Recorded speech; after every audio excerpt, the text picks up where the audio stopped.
There's nothing wrong with having trauma. We all do. You just need to do something about it. Come on, unpack your trauma with me.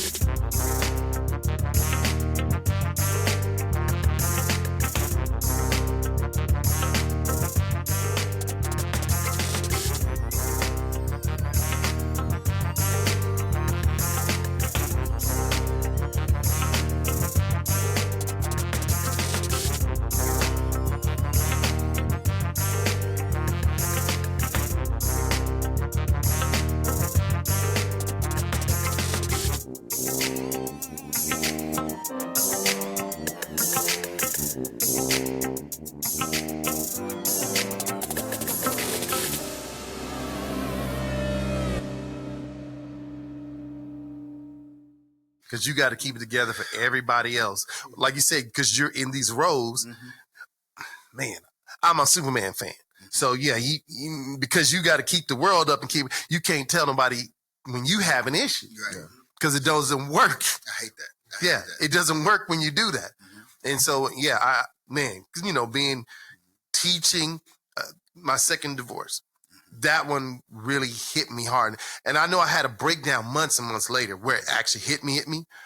But the first part of it, because it wasn't the separation or any of that wasn't, I got blindsided with it, had no clue that was the case because we wasn't an arguing couple and wasn't nothing like that. We had a plan to organize our life financially and those kind of things, moved in with my parents or whatever. And it was actually, her idea. And then a month later, I think it was about a month, a little bit over, then I just get an email. I'm going to share the email. I mean, the email was basically like this. Now, I see this person every day. Didn't know anything was at that level. And the email comes, and I'm at work, pop up, and it's from my wife. I'm not happy. I know you're not happy, too. I know we didn't get married for this reason, so I don't want to cause a scene, so I'm leaving on X date. Now, at work? Why you at work? I'm at work. And I'm like, I just saw you this morning. But here was the thing. This is when I heard about this, how traumatic things happen to us and our mind compartmentalize it. And you don't think about it no more. When I read that, things just start rushing to my mind. I experienced this. Yeah, you remember this 3 years ago? The person couldn't tell you they even love you. You asked them. I blocked that. And it was thing after thing. My mind just opened up and said, all these things been in front of you all this time. But you had shut it down so you can survive every day. That's what I did. So I was going along, but it was already expelled to me that this person wanted to move on and they, didn't want to be married or whatever the case was. And when that happened, and so my response was, y'all ready? Okay. Wow. That was just, okay. That was it. Short and simple. Yep. I said, okay. I didn't put up no fuss, nothing. And that was, that was it. So now what came with all that, because I was in all these roles, father's pastor, superintendent over education, I'm a musician, I'm doing all these hats and stuff. And I'm just like, man, I stopped teaching. I put everybody else up on the list. I didn't teach nothing, but people start wondering, it's like, well, what's going on with you? I didn't say nothing, because now I feel like a failure. This is number 2, the relationship guy. I've been knowing you a long time. I never heard this story before. Yeah, well, I didn't, it's not something I would normally talk about. Second relationship, I'm the relationship guy. Everybody kind of know this, even though I wasn't doing a show with then. And then you know how it is for us as men. It doesn't matter what ethnicity. What did he do while she packed up and left? Right. I'm like the bad guy without being the bad guy. Yep. I don't even know why the person really left. I just got an email. Right. And I had no signs like, what, can we work on something? And so it was things. And I look, like you said earlier, you always have to look at what your part in everything is. Right. And I could see still me, I was still unpacking this stuff, dealing with how I was raised. Because we hold on to some of those things and it didn't work then for you. So it's not going to work in this relationship. So I look at that now and said, man, when we talk about it now, we talk about stuff freely. I said, man, we was putting each other in. No physical fighting, no arguing. She wasn't arguing, and that was good because I could be very passionate, but she wasn't like that.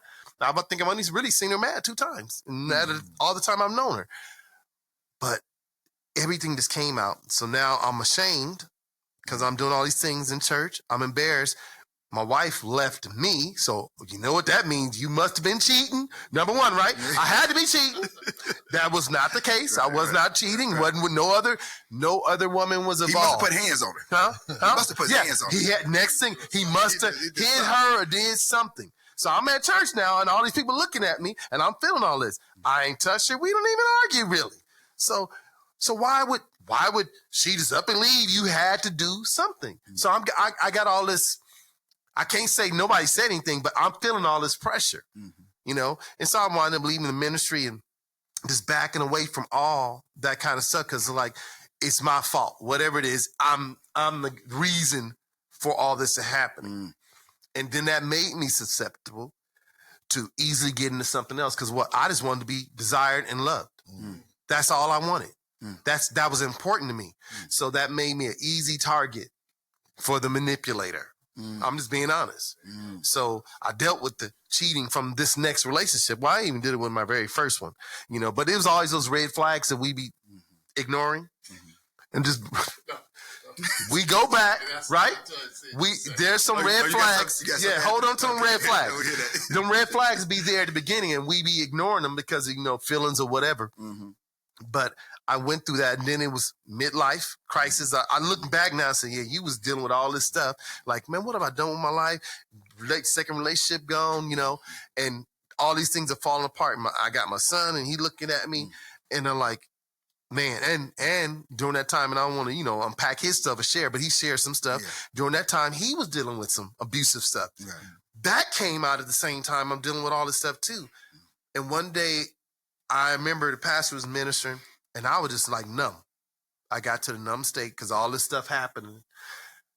And I don't know how one of my other friends saw me, and I just went to the back, and I wound up in another room in the corner. I'm 6'4". I was in the corner of the room like a little baby, just bawling. Wow. I couldn't protect my son. Man. That's all right. That's all right.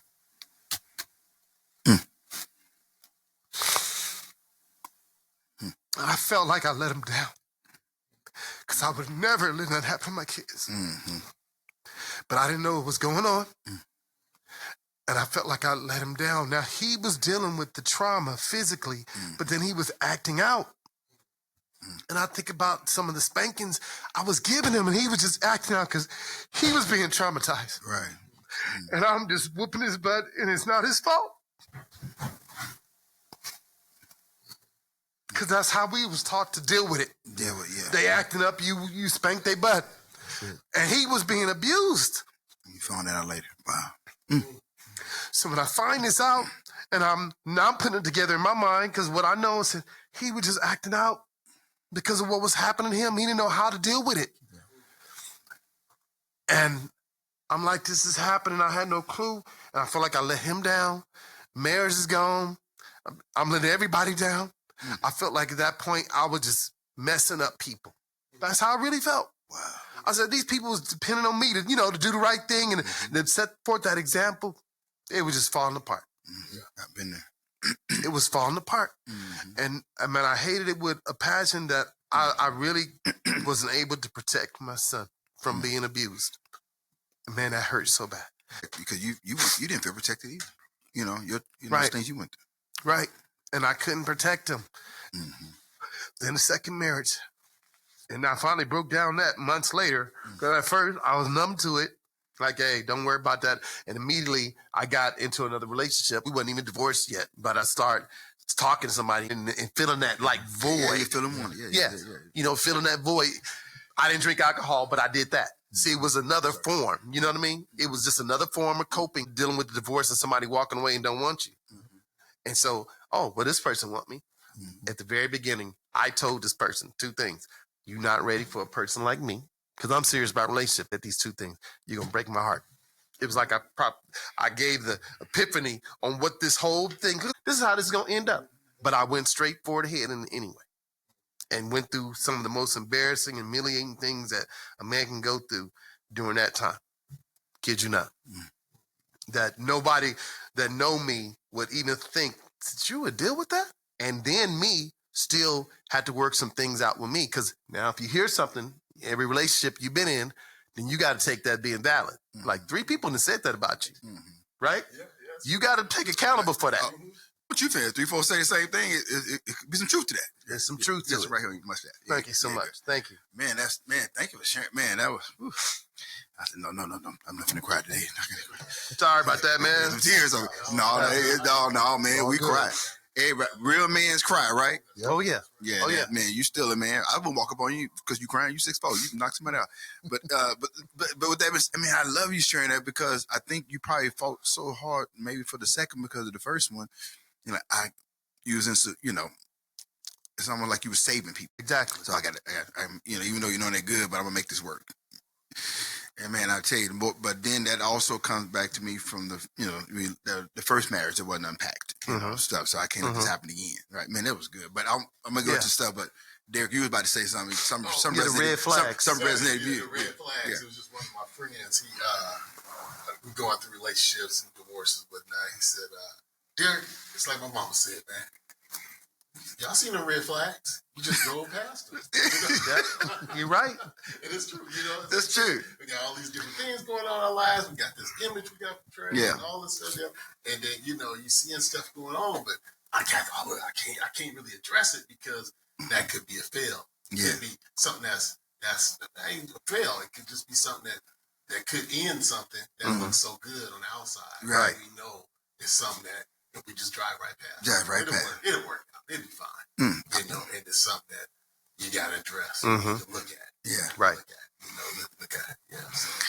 Man, this is so good. Listen, we thought we had nothing to talk about. We have been talking and unpacking. This is so good. I'm like, where do I stop at? This good. We got a few more minutes. Then man, this is so good. Yeah, if you're tuning in right now, and I'm telling you, if you think this is right here, unpacking this deep, you got to come meet us in person. It is off the chain, right? It's raw. Yeah, we're more raw than this. Yeah, no, the live event. Yeah, you need to come out to the live event because that's my turn to talk raw. Yeah. That's what I'm dubbing it. Yeah, we got little edits in our voices because but it's just we keeping it still raw here, but it's really raw there. It's like it's like that honey came straight from the bee. Yeah. Where they get the honey from? Honeycomb. Get straight from the comb, And so before it even got taking out any impurities. So so you got to come to that. But man, these guests have been amazing. I'm trying to end it, but I don't want to end it. But it's been good. Been really, really good. And I'm gonna go around each one and ask you guys what do you think about today? And matter of fact, before I go there, when we come together at Fairfield Inn, how has that been for you? Let's just do there. Let's start with Rodney. We'll go this way. We'll go Rodney and Derek and then Jamar. Come together at the Fairfield Inn. We meet with all these men and some are strangers we don't know. How has those meetings been for you? I think we did 2 of them already, right? Yes. Yeah. So, and the next one is next month. I don't have a date. It's April, like the end of the month. April. It's always the last Saturday in of April. every month. Yeah. So the last Saturday of April. Okay. yes. So we're at the Fairfield Inn in Lancaster. All right. So, but Rodney, how have those meetings been for you? Let's start with you. One, you're not alone. That's the main thing. You see men, because we all got the cape on. But when you start talking like that, then you're like, oh man, we all in this life together. We in this thing together. And open it up, it really helps me to start unpacking more. Because then you see yourself, like you were saying earlier, said, oh man, yeah, that's why I've been like that all this time. I didn't realize in those meetings, the first meeting, there was so many things that brought up. Like I said, it didn't finish because we were still unpacking the next day. Oh man, yes. The event was done and we still talking and unpacking stuff because we realized from someone else sharing, man, that affected me all this time because as soon as you said it, I started cringing with inside like, you reacted. You had a trigger. It triggered you. So that's what I think about dealing with it. You see people differently and it's okay. Yeah. We survived. It's okay. We're not victims no more. We survived. We're survivors. Yeah, and that's what we are. So that's what it's done for me. It's been really powerful. Thank you. That's awesome. Derek? Yeah, for me, Dr. Casey, it's, I know you. Yeah. You are a friend, attorney brother. Yeah. So I know you. So I felt comfortable to come out, take that that leap of faith, that Right. step. Okay. You know, and I say, like that. Let me just go out here and see what I'm gonna learn. Right. And so I just want to encourage everyone else, because I was drawn because I know you. Now, Okay. if I didn't know you and someone came to me and said, "Hey, here's a flyer on me and trauma," I know I would need to go, and I would probably see it. Let the flyer look at me a couple times, But I want to encourage all of me, take a leap of faith. Yeah. Take I a like leap of that. faith and come out, because you I believe 99.9% of every man, they got some trauma. They got No doubt. Oh, yeah. No doubt about I that. almost think it should be 100%. We'll go to 99.9. Yeah. So take a leap of faith. Even if you don't know it, you see it on Facebook. Look at it a couple times and come on out. Come on out and get you a little bit of it. And I just, because it's been good to me. Yeah. It's been good to me. I've been doing groups with men since 2019. Wow. Yeah, about 17. Probably. Okay. Yeah, off and on. Okay. I got pretty serious 2019. Wow. And it's helped me grow as a person. So, Awesome. you lock into people, you text them every day, and things just start to happen. Yeah. You just see yourself in a whole different light that you never have seen. So I just want to say it's been good to me, and I would encourage everyone to come on out. Yeah. Awesome. Love it. All right. Jamar? Yeah, Dr. Casey, this has been life saving. Right. Life saving. No, Yeah. I'm serious. Yes, Because sir. now it's like my marriage can't survive. Yeah. I can be a good husband. Yeah, I she can can. be a good father. Yes, you can. And while I'm unpacking this trauma, it doesn't define me. And that's why I know this does not define what I went through. It's not going to shape my future. It's just going to make me a better person. Right. To my wife, to my babies, to my church family, my work, everything. So to me, this is life. And I know we ain't done yet. We just getting started. Just getting started. We 2 in, Right. and we on this level right now. Yeah. Right. Yeah. So imagine, Right. what's the possibility, everything that's about to happen. So Right. I'm grateful for this. Like, I'm truly, truly grateful. When I thought about the podcast, I was a little nervous. Oh man, I'm talking to myself like, what am I gonna say? What? But I feel better. I feel good. Yeah. So thank you, Yeah. Dr. Casey. Thank you, Rodney. Thank you, Derek. And to the brothers listening, trust me when I tell you this, you got to come out and join us for My Turn to Talk. It's a safe place. Yes. What goes on in there is between us men. Right. Don't be afraid. Don't think somebody gonna judge you, because we ain't there to judge you. Right. We there to help you. Right. Each one of us got a story. Right. And our story is gonna be able to help another person, and it's gonna be a chain reaction. That's gonna help somebody. That's gonna help somebody. Yeah. So thank you, Dr. Casey. Thank you. Thank y'all, man. This has been amazing. I like I said, I'm going to speak to about 150 men. I think it's Amity Foundation. Roger Crawford, a friend of ours I knew growing up, worked for them, and told them what we do, and they want me to come speak to me and unpacking men's trauma. Yeah. What I'm saying, if y'all available, can y'all come with me? I'm there. Y'all got time? Yeah. Okay, Yes. good. Yeah, so I'm excited. This has been, I think, like I said, when I didn't talk about it, I did my dissertation on actually African American men's resistant to counseling behavior, and it started off as a 5-stage model. Stage 1, I know something wrong with me. Stage 2, they go tell somebody in the community. And then stage 3, you got to go to see a professional. I got to go sign up. Stage 4, then they accept the treatment plan. Stage 5, recovery, and then go back. However, most of them to stop at stage 2, because the community say, man, you don't need to talk to nobody. That's crazy. That's true. You good. That's true. Man up, man. Everybody go through stuff.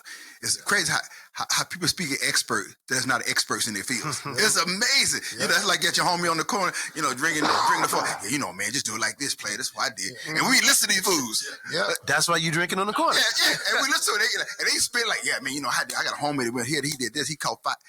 And you be listening. Okay. It's amazing how we listen to folks who has no training. Right. But we see them as experts of our situation. Right. Right. And so anyway, our goal is to go through the whole process. And then when we go back into our communities, we're better people. Yeah. Yeah. And so not only is it helping you guys, helping me as well. So those meetings we meet together, facilitating it, man, I found myself crying several times. One I lost during COVID, lost a young man who was like a son to me. He was always by my side. He only 30 years old, and he died. And you didn't expect it to happen, Right. and I lost faith. Like, man, I prayed, and it didn't happen, and I didn't realize it was still there. Because when it came up, I started crying. That's how you know you haven't finished processing, when you can't talk about it. Mm-hmm. That's a sign. Yeah. So the more you could talk about it, then you know you're getting better. I couldn't talk about my dad or eat heroin because I thought people gonna look at me different. Mm-hmm. You wrong. Your dad's a drug head. Right. But the more I talk about it, I got free. I've been unpacking and stuff I've been through. So trauma is more. It's like I always bring this like suitcase to everything. We're gonna take all our stuff out, and we're just gonna unpack it. And so I got many things here. The next time we're gonna talk about as well, a different subject. And some of you probably been calling online. We realize we ain't answered none of y'all questions, but we'll bring up the next time. And so, but I hope this has been a blessing to you. It's been great, man. It's just great sharing. And then I'm gonna do one more closeout. I'm gonna let you guys. I want to say a closeout before we go. We'll start with you. How you want to close it out today? That's a good question. I'll say tune in to the next one. It's going to be even more. Can I use this? Be even more better. This helped me a lot. How was this talking in a format like this for you today? I was nervous in the beginning, but now I feel a bit, a little bit more open. You share some good stuff, man. Yeah. I didn't think I was capable of it, because even though you say you can talk about it, sometimes in the back of your head, it's just like, you don't really want to say that, do you? You're talking to all these men. You really want to say that? You want to open up about that? Right. But then it's just like, nah, fight through it. I got to. I have to. I'm trying to get healed, right? I'm trying to get the help, right? So you got to talk about it. Right. Yeah. Amazing. Shared amazing stories there. I really appreciate what you talked about relationships and the first marriage, and then we have good conversations. How you conversation you gonna have with your parents, your kids. Looking forward to that. Man. Oh yeah. Yeah, I'm looking forward to that. Oh, I like what you said. Looking forward to follow up. Like, how did they go with your daughter? Do they see you different now? Yeah. Yeah. That's wonderful. Thank you for sharing that. Yes. How was this for you today? Today was good. I was a little nervous. Yeah. Being a podcast. Yeah, right. Going out to the world. Right. As we were saying earlier, we're in the we're in the session in the room. It's a little different. Yeah. Right. You sharing, you open. We open now. Yeah. Yeah, but it's a different experience in the room. So looking at today, it helped me. You talk about it more, just like you said. You talk about it more. You open up more. You feel more comfortable. Yeah. Your story. Right. You can step out there and you walk stronger. Right. More solid. Man, you share some good stuff too as well. Yes. Today was excellent for me. So I appreciate it. Thank you for the invite. I think what made yours so great today too is because you work in the counseling field. You have a master's degree, and yet you still come out being vulnerable. And you think sometimes, again, we could look like we got together on the outside, but shoot, I'm sure I did. But I was a mess. Just trust me, I was a mess. So I appreciate you being so vulnerable. Helping you help men. Yes. You help these men here. So thank you, sir, for being here. Appreciate it. Yes. How's it been for you today? I mean, good. I love it. This is Rodney. He's a co-host, so he'll be with me on most of all of them. So this is my co-host here. Go ahead, sir. We have this false narrative that we have to have it all together all the time. That's our environment. That's our culture as men. It's different for women. They, they can go in the supermarket and just start holding hands. Somebody crying, everybody just hug. Yes. But that's their culture. That's what they can do. You don't have to know nobody. Everywhere I go, women just walk in and you thought they known each other forever, but that's their culture. Our culture's not like that. You walk right past, man. What's up, man? And, what's up? Yeah, right. You just do the little head nod, and you go on about your business. And I realize that for us, it's a little bit different for some other cultures because of our intro into the country. It's a little bit different. True. You talking about abuse, kidnap, abuse emotionally, physically, every which way you could be abused. And so we have a lot of trauma in our culture here in this country. True. Because of that. Yes. We didn't get no help. You know how for our culture, it's taboo. You Right. keep everything a secret. And that started driving me nuts. So how do we fix anything if we don't talk about nothing and deal with what's happening? Mm-hmm. That would drive me nuts because I knew what all we doing is compounding the issue. Mm-hmm. Because we're not talking about it. We're not putting it on the table. Let's deal with this. I still love you. You still my relative. You still my spouse. Yeah. But let's put it on the table and let's talk about how we feel about it. Mm-hmm. Hey, you know, when you do this, this how this make me feel. Right. You know, I know you love me. I believe that. You know, but let's deal with it. Mm-hmm. And so we don't have that in our culture. It's really bad. It is bad. It is. And so I've been trying to change that in my culture, in my personal culture. Right. And I've even started at work as I shared. And that changed everything. I said, man, now I see that same boss. Hey, cool. They other people not. It's like, nah, he could. Mm-hmm. Good. I'm not going to do that. Man, how you doing today, man? What, you been skydiving lately? Right. Now I'm knowing that his personal stuff, we getting that interconnection. So it does help. People, it's your turn to talk. Come on out to the live raw event. I'm telling you, come out. Come on out. Because you ain't going to get that at home. Man, you made me think about you sharing. The more you process and you begin to know yourself, why I respond a certain way. Right. Like I had a new spot and work at a new boss, and I'm able to say, I didn't really like the way y'all said this. I couldn't do that at first. I would hold it in like I was gonna work through it. Now I share it. And I say, I know you got to cut me off when I'm talking. She said, oh my God, Case, I have ADHD. I said, oh. I died of impulsivity. So now I see a different. I thought you were just trying to cut me off like my words don't mean nothing. Right. Now I see it different. Like you just interrupt. Because ADHD, they interrupt people all the time. Because they thought that they got to get, they'll forget it. I do it too. Is that what that is? Yeah. It's not personal. No. They'll do they'll interrupt you because they can't, I want to say it quick. Because they don't want to write it down. It's just in their mind. So I teach parents like, oh. And so if you give them too much at one time, they're not going to be able, they're going to walk away from it. So you give them one thing at a time. So you teach them how to train their brain. And so now I see her, I said, oh, she can't help it. She's trying.